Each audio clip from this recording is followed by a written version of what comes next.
The Halloween Massacre, an original novel by Jeremy Terry. Chapter 19, The Blackest Eyes.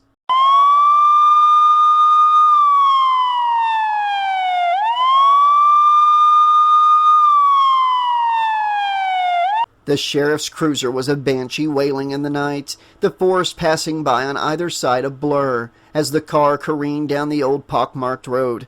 Brackett took a sharp curve on two wheels. Lumis gripped the edge of his seat but did not protest. He knew what was at stake, had heard two names relayed from the witnesses at the high school that sent a shiver down his spine. They'd been wrong. God help them all, they'd been wrong. Michael hadn't escaped to seek out Lori, but the only other survivors from that dreadful Halloween night back in 1978. Little dark-haired Lindsay Wallace and Tommy Doyle. The boy who named Michael Myers the boogeyman.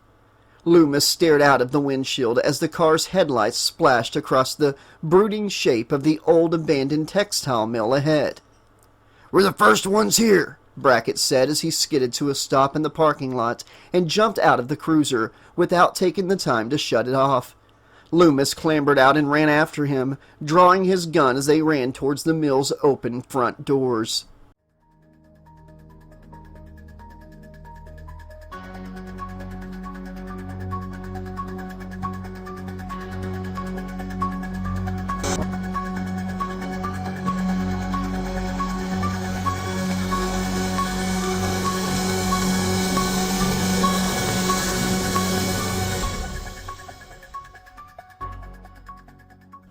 Heavy, deliberate footsteps slowly climbed the staircase outside the office, each reverberating tread like another nail hammered in their coffins.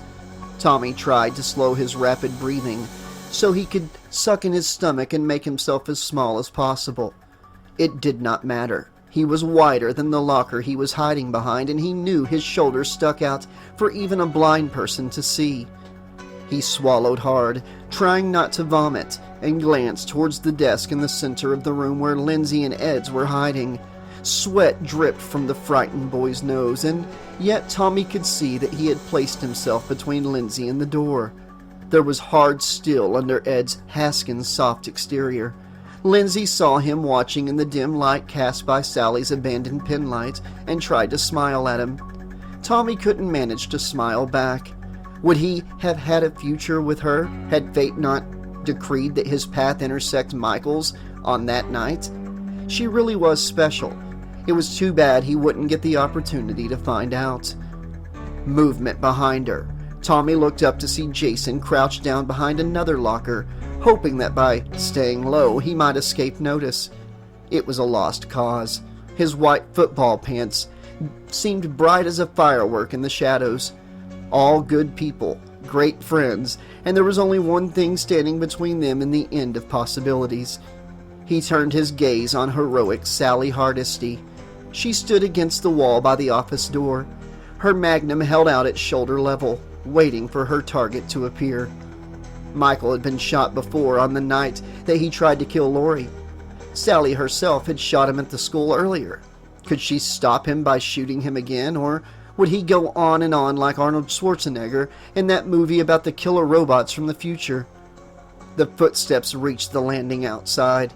He would be in the doorway in a second. Sally shifted her weight, readying herself. Creak. The boards beneath her feet groaned under her. Sally's eyes went wide. A huge hand burst through the wall and struck Sally in the side of the head, knocking her to the ground. The big revolver fell from her grip, rattled out onto the landing and over the edge to crash on the floor far beyond any of their reach. "Fuck!" Sally shouted as she rolled to her feet and pulled the small knife she'd grabbed back at the high school from her belt.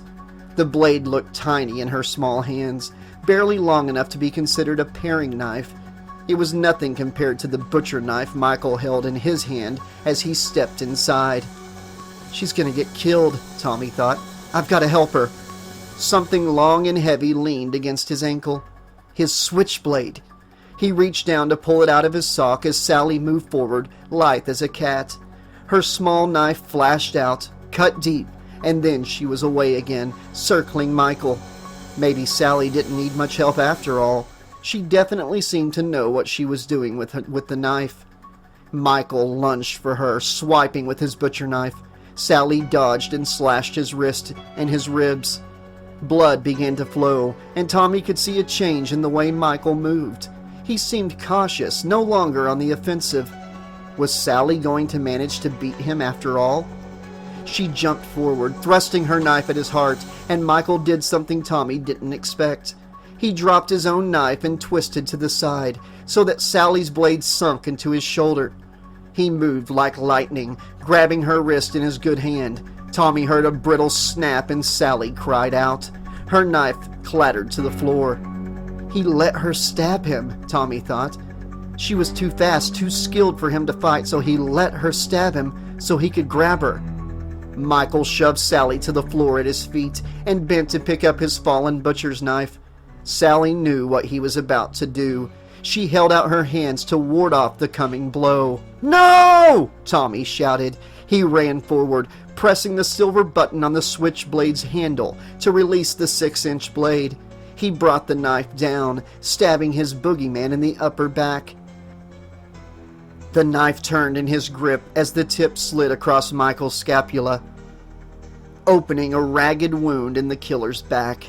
Michael turned, silent as the grave, and slashed Tommy across the chest.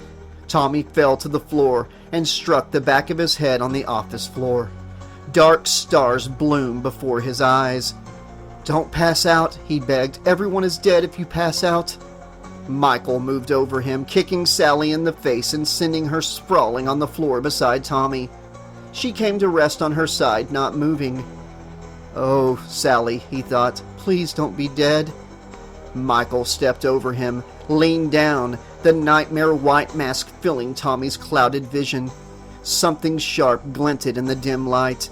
It rose in the air above his face, poised to strike, ready to bring oblivion. Another shape moved over Tommy, and he heard Jason's voice shouting with anger. "Get away from them, asshole!" The football player was young and tough and strong. He hit Michael low, wrapping his arms around the bigger man's waist, meaning to tackle him to the ground. Michael took one step backwards, and no more. He reached down, wrapping his own arms around Jason, and lifted the teenage boy from the ground. Michael pivoted, and Tommy saw Jason fly across the room like he weighed nothing. Jason hit the lockers 10 feet away with enough force to dent them in and rolled to the ground unconscious. Someone else moved to Tommy's left, and he heard Ed's cry out Lindsay's name. Tommy glanced up with hooded eyes and saw her standing over him with Sally's knife in her shaking hands. "No, don't," Tommy tried to breathe, his voice barely a whisper. "Lindsay, run!" No one heard his plea. Tommy saw her raise the knife through a thickening red haze, heard her cry out in pain as Michael slashed her hand with his own knife. Lindsay lost her grip on the knife as she tripped over Tommy's legs and went sprawling. Michael stepped over Tommy to stand with his foot on either side of Lindsay's head. Tommy tried to stand, to scream for help, to do anything that might save her, and could not. He sank deeper into the encroaching dark, chased down into unconsciousness by Lindsay's screams.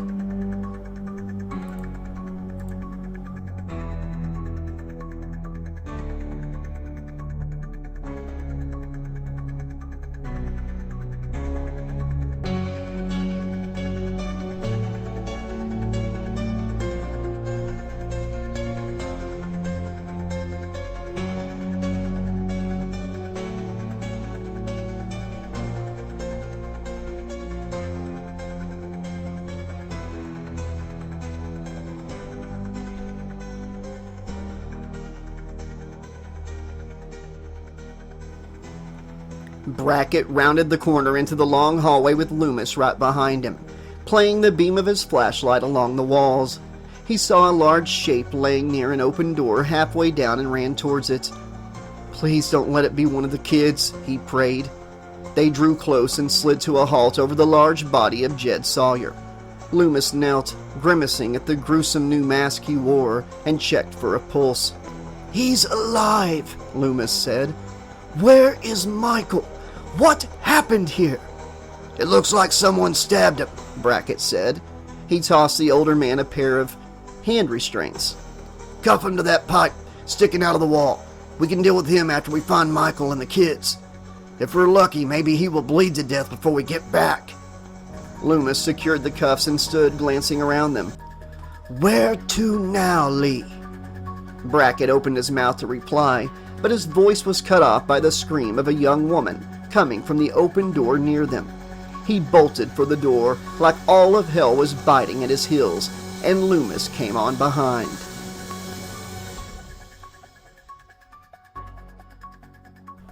It was time. Little Lindsay Wallace's throat was bared before his blade. The Shape raised the knife, ready to carve and cut and cleave. Something hard slammed into the back of his head, and the Shape stumbled away, clutching the base of his skull where fresh blood ran. He turned to see Ed's bearing down on him with a large lead pipe in his hands and murder in his eyes. "Stay away from her, you son of a bitch!" Ed yelled, bringing the pipe down again. The Shape raised his hand to deflect the blow, felt his arm go numb with the impact. Ed's hit him a third time, and the Shape was driven back through the open office door and out onto the landing. His back struck the railing, and his butcher knife went flying down to join Sally's revolver somewhere in the dark below. Ed pressed the assault, hoping to end the Shape with another blow. He swung the pipe, aiming for the Shape's temple. This time the Shape caught it, yanking the improvised weapon free and tossing it over the side. Ed tried to retreat, but the Shape was far too quick. He grabbed the nerdy teen by his throat and lifted him off the ground. Ed hammered his fist on the Shape's wrist, scratched his hand. He tried to kick, but it did no good. The Shape stared up at the boy, and then slowly started to turn, swinging the boy towards the railing, and the two-story drop to the concrete floor below.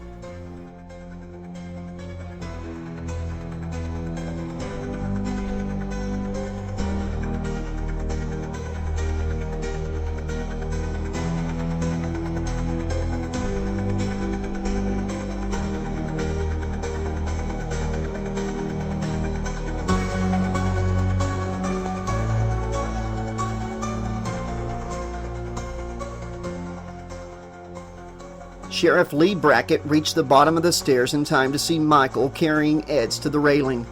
Brackett knew the kid, knew his parents, just as he had known each teenager taken by the monster on that Halloween night all those years ago.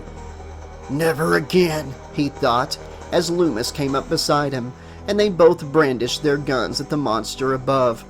I won't let you take another soul from my town. Stop, Michael, Loomis shouted. Don't do it! Michael paused, recognizing his doctor's voice. Rage scorched his black soul. Damn the meddlesome old man. He was always in the way. He lifted Ed's higher, loosening his grip. Brackett squeezed the trigger and fired. The bullet taking Michael high on his left side, spinning him round. Eds fell free and crawled back inside the office, out of the line of fire. Brackett felt righteous good cheer bloom in his chest, thinking, I finally got to do it, Annie baby. I finally got to shoot the bastard that took you from me. Michael leaned back against the railing, breathing heavily, staring down at the two men with hate-filled eyes. He pushed off, trying to go back into the office after Ed's, and Brackett and Loomis opened fire. The hail of bullets struck Michael, knocking him around like a rag doll. He fell back, tumbled over the rail, and fell to the concrete floor without a sound. He struck, rolled over onto his side, and was still. Click, click. 2 firing pins fell on empty chambers.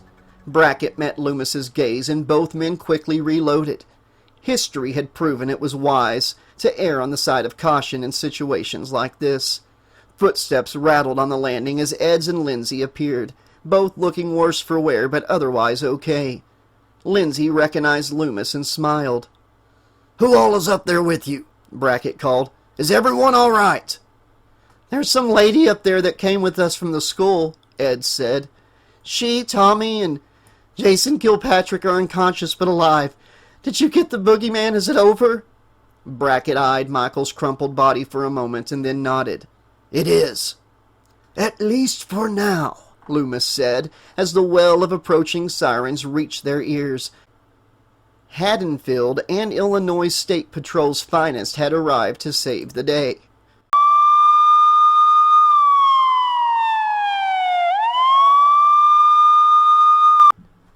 Epilogue. Evil endures. Dr. Samuel Loomis leaned back against the hood of Sheriff Brackett's cruiser, watching as Sally Hardesty and Tommy Doyle were loaded onto separate ambulances. The paramedics made to close the doors and were stopped by Lindsay, who jumped into the back with Tommy and took his hand in hers. "Are they going to be okay?" Loomis asked. "Yeah," Brackett said. He took a drag on his unfiltered cigarette, studied it for a moment, and then tossed it to the ground. Maybe it was time to kick the habit. He suddenly didn't feel like dying was such a good idea anymore. He turned to Loomis. "Jason Kilpatrick and Ed Haskins were both healthy enough to catch a ride in the sheriff's office with Deputy Hunt. They'll give their statements, and then a deputy will take them home. Tommy and Sally were a little worse for wear, but I've been assured they aren't in any real danger." Loomis nodded. "That's good, then. It's too bad we can't say the same for those two men that saw you murdered inside. Did you know them?" "I know them," Brackett said. "I'm trying to think of a way to tell their families that they're gone. I mean, what do I say? The fucking psycho dressed them out like two deer he was gonna eat and took one of their faces to wear like a goddamn silver shamrock mask. The burden of responsibility is very heavy at times," Loomis sighed.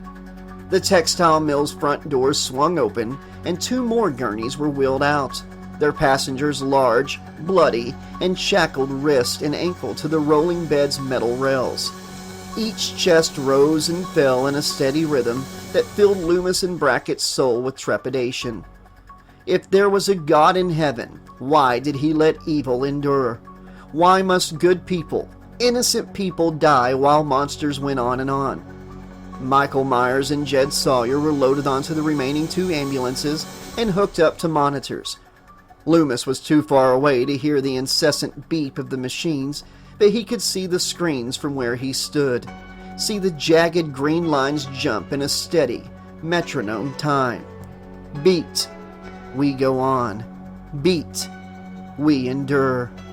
Beat. Could things like them ever truly be killed? Or was the world cursed to an endless cycle of pain and loss at the hands of inhuman devils? What did we do to deserve this? Loomis thought. He met Brackett's gaze, saw the same fears reflected there. Loomis reached out and took his friend's hand. Brackett squeezed it, unselfconsciously, and they turned back to watch. Beat. Beat. Beat.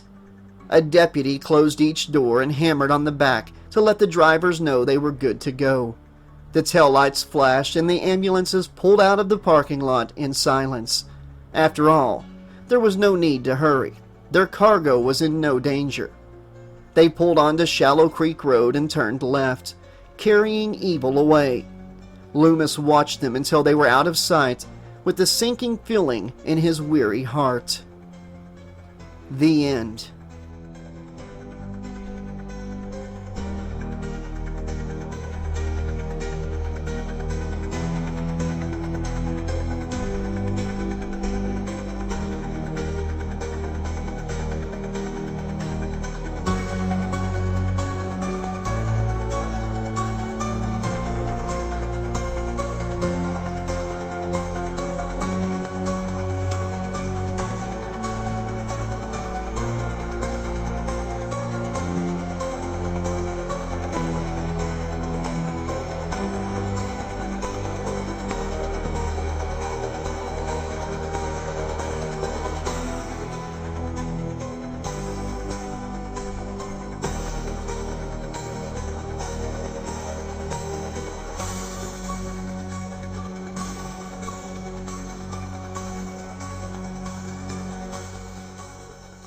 Afterward, author's note.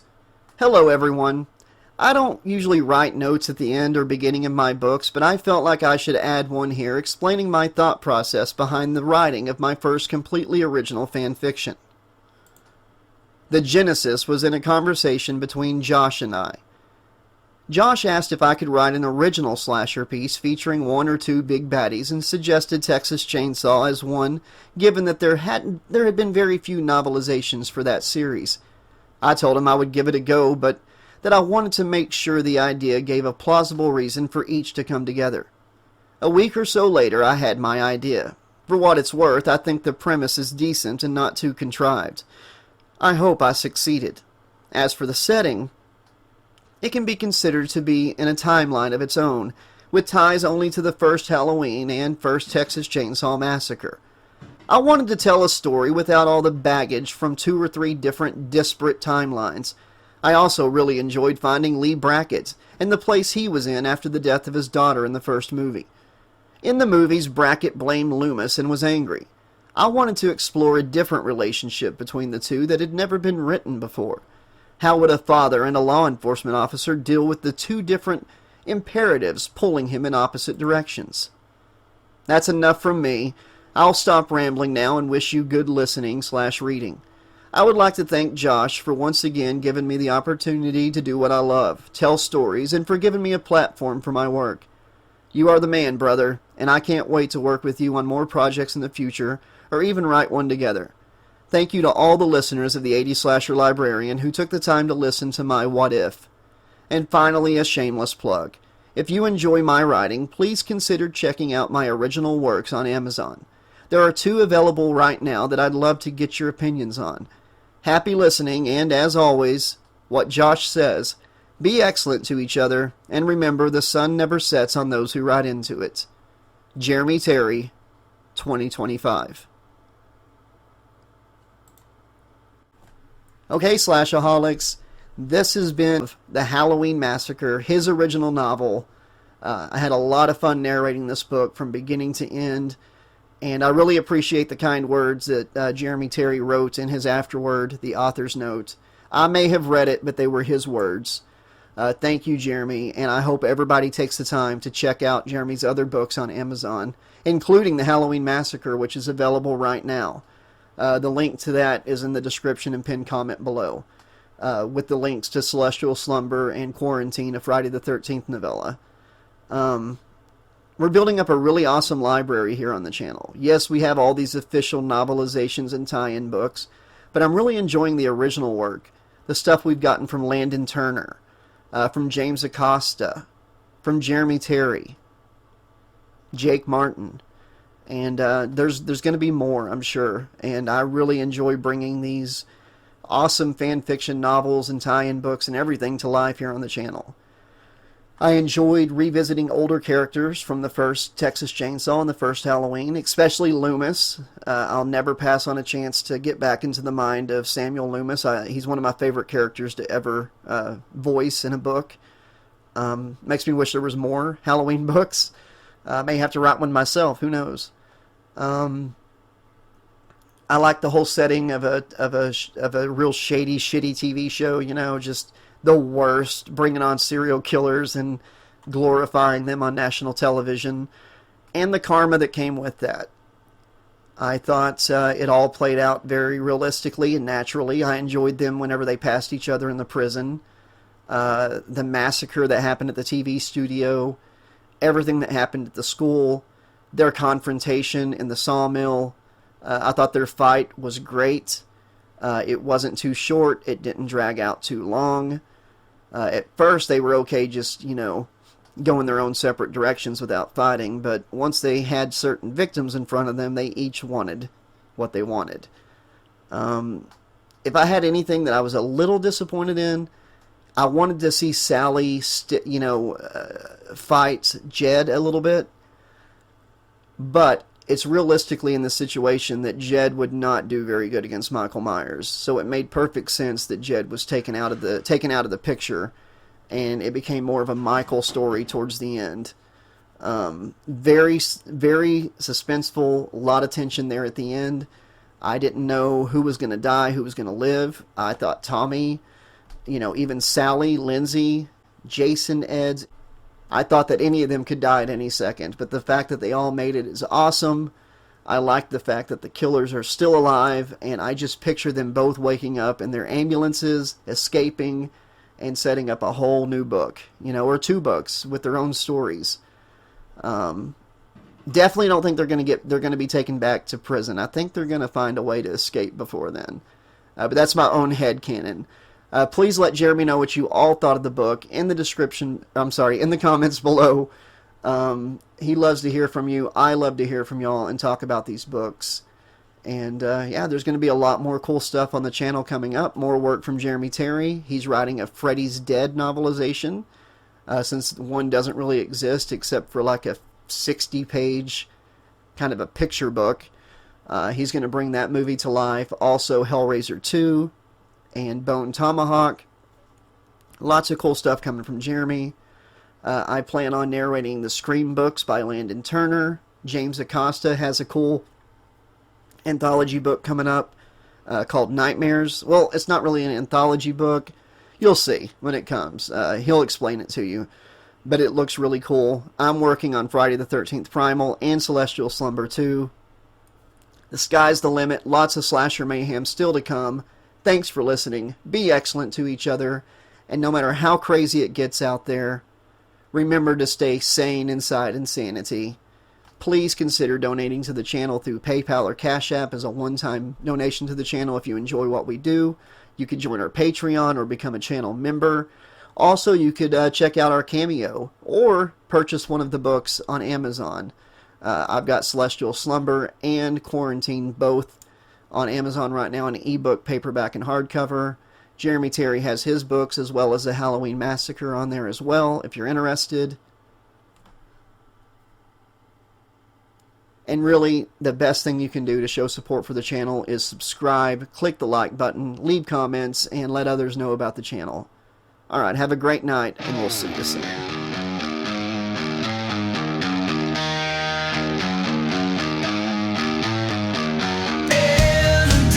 Of the night, with tales of horrific might, Josh spins his airy weave in the stories we believe.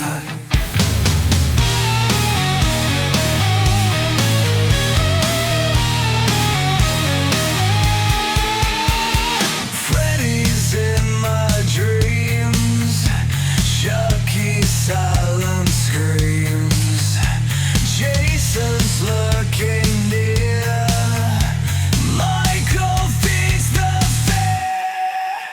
I'm a slash-a-holic, addicted to the fright. Narration so hypnotic, Josh keeps me up all night. Eyes and masks and pain, blood runs like the rain. Evil finds its way in the spine, chilling fray. Out of brick but not out of light. Horror days don't look behind. Feel the terror cry. Will you dare to slave? I'm a slash-a-holic, addicted to the fright. Narration so hypnotic, Josh keeps me up all night.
I'm a slash-a-holic, addicted to the fright.